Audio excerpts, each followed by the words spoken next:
2 महिने साखळदंडाने बांधून ठेवलेल्या महिलेची सुटका। पुरोगामी महाराष्ट्राचा वारसा जपणाऱ्या कोल्हापूर जिल्ह्यातून माणुसकीला काळिमा फासणारी घटना समोर आली आहे। कोल्हापूरच्या राजारामपुरी इथं एका महिलेला साखळदंडाने बांधून ठेवल्याचा प्रकार उघडकीस आला असून हा प्रकार कोणी आणि कशासाठी केला याबाबत तुर्तास माहिती मिळालेली नाही।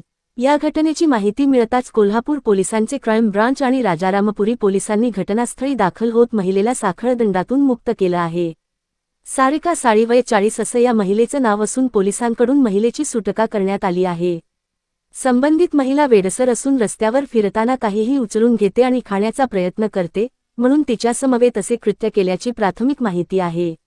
या प्रकरणी पोलीस अधिक तपास करत आहेत। साखळदंडात बांधण्यात आलेली महिला तिच्या भाच्याकडे राहत, तिचा भाऊ आणि भावाची बायको म्हणजे भावजय असे एकत्र राहतात। मात्र गेल्या 1.5 ते 2 महिन्यांपासून महिलेला येथे साखळदंडात बांधण्यात आल्याची माहिती समोर आली आहे। या प्रकरणी आरोपींवर गुन्हा दाखल करण्यात येत असून अटकही केली जाणार असल्याची माहिती पोलिसांनी दिली। पोलिसांनी कुलूप खोलणाऱ्या व्यक्तीला बोलावून महिलेला साखळदंडातून मुक्त केले आहे। या महिलेला का बांधून ठेवलं याचे कारण अद्याप अस्पष्ट आहे, त्यादृष्टीने पोलिसांचा अधिक तपास सुरू आहे। मात्र पोलिसांनी महिलेची सुटका केल्यानंतर तिला उपचारासाठी रुग्णालयात दाखल करण्यात आलं आहे।